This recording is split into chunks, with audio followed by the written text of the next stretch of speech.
Hey guys, what's going on? So recently the final DLC character for Smash was announced, and I was so happy to finally see Sora appear on the roster.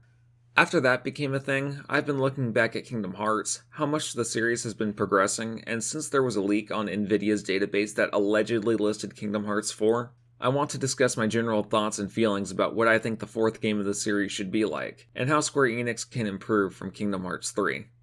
The overall story of Kingdom Hearts has been heavily criticized, for a good reason. It's way too contrived. And it started becoming that way ever since Dream Drop Distance became a thing.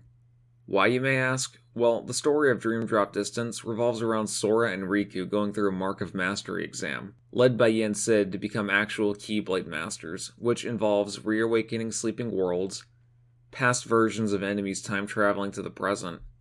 Oh, and those 13 organization members that Sora defeated in the previous games, they were revealed to be fake.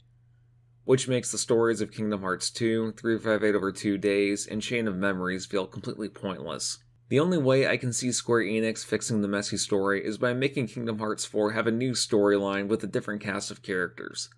And a new storyline for the series does have potential the more you really think about it.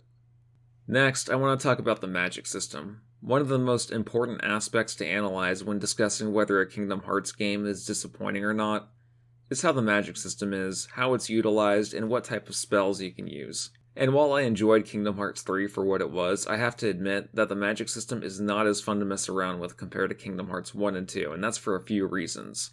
Firstly, the MP cost of your spells goes up or down depending on your difficulty settings. So if you like using magic but enjoy playing on critical mode like me, you're only going to use 2 or 3 spells before having to recharge. Second, Kingdom Hearts 3 spells in general as base Sora are needlessly complicated. To better understand what I mean, the magic in the Kingdom Hearts series can be lumped up into 2 categories. Offensive magic like your fires, your thunders, your blizzards, and defensive magic like your stops, your cures, and your magnets. The reason why people enjoyed the magic system in Kingdom Hearts 2 was because each spell had a unique purpose for situations that were actually warranted. The fire spell creates a circular wall of flames, which was fun to use in fights where enemies surrounded you. The magnet spell corrals enemies in one place to make crowd control a lot more simple.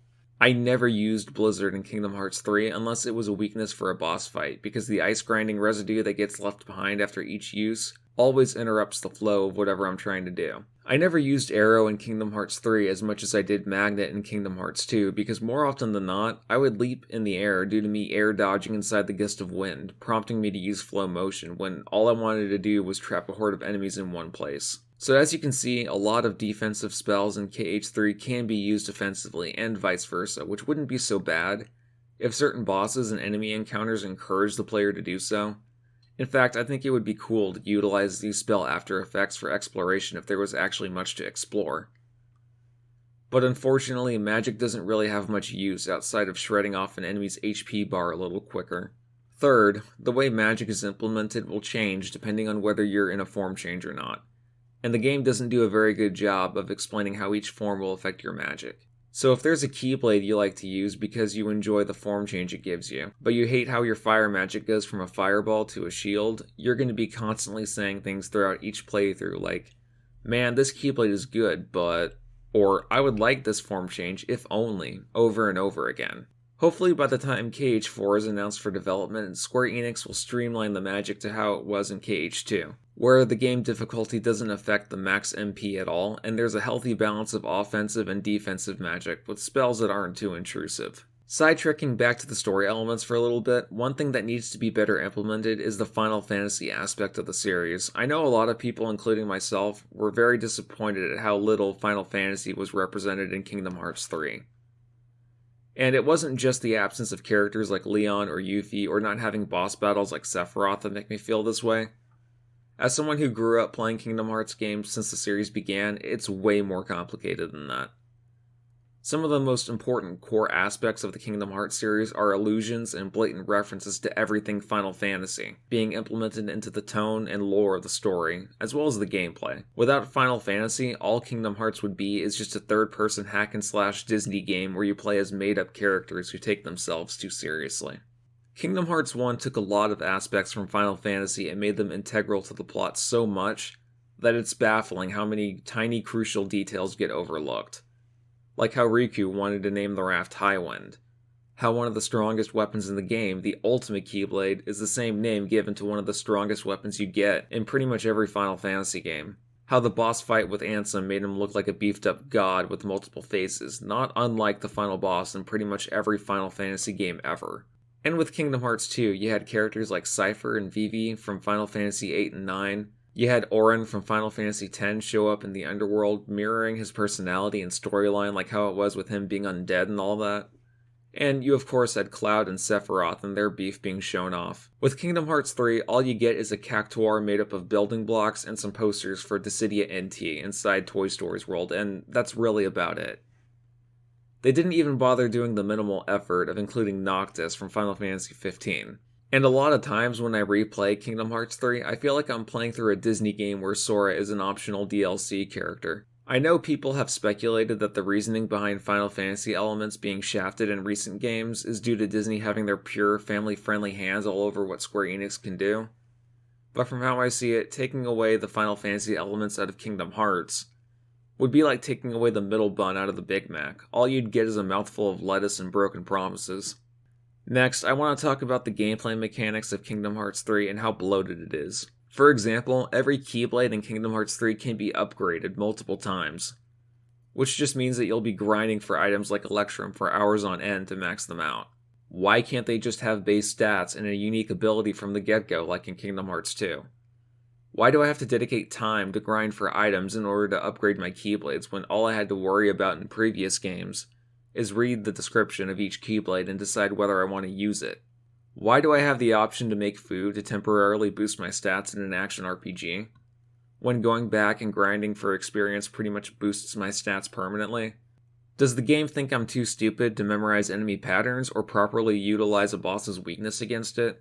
I also think I speak for everyone when I say that the attraction flows and Kupo coins were just metaphorical doctor's notes so that people who aren't used to third-person action games don't die constantly in mob fights.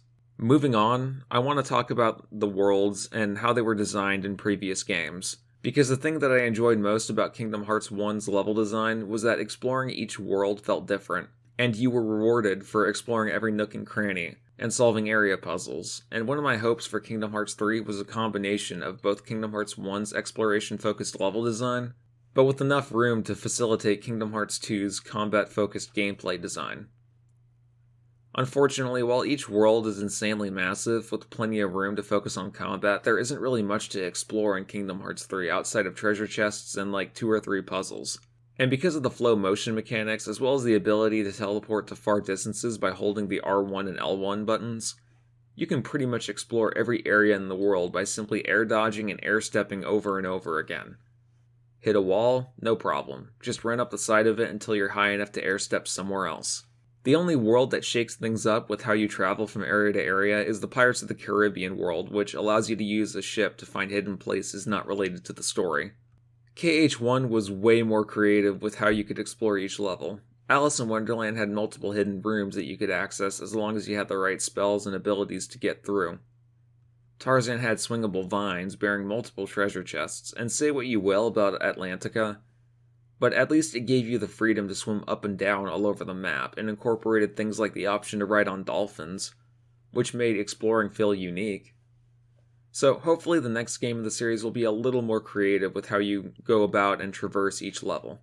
Now to wrap this video up, I just want to point out that while I do think Kingdom Hearts 3 in a lot of ways is a huge disappointment, from a gameplay perspective it can be used as a blueprint for how the rest of the series can pan out.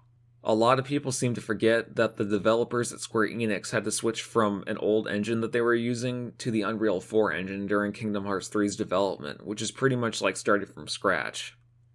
And if Square Enix is already used to developing games in the Unreal 4 engine for the Kingdom Hearts series by now, I think that all the unnecessary gameplay quirks will eventually be ironed out.